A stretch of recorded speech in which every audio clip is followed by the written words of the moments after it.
1914 was the year in which World War I broke out. Within 2 years, Germany had won that war.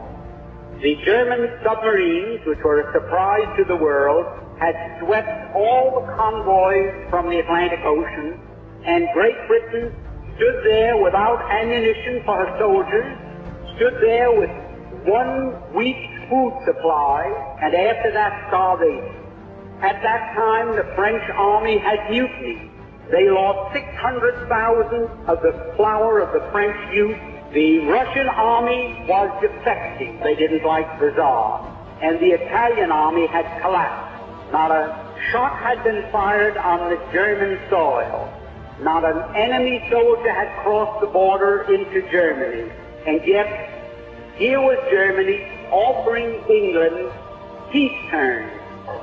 Well, England in the summer of 1916 was considering that seriously. They had no choice. While that was going on, the Zionists in Germany went to the British War Cabinet. Look here, you can win this war if the United States will come in as your ally. The price you must pay us is Palestine after you have won the war and defeated Germany, Austria-Hungary, and Turkey. They made that promise in October of 1916. Now, that is something that the people in the United States have never been told.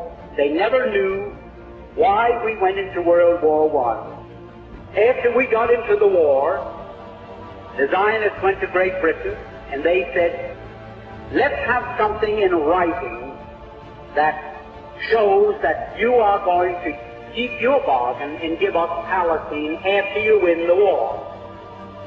And that was called the Balfour Declaration.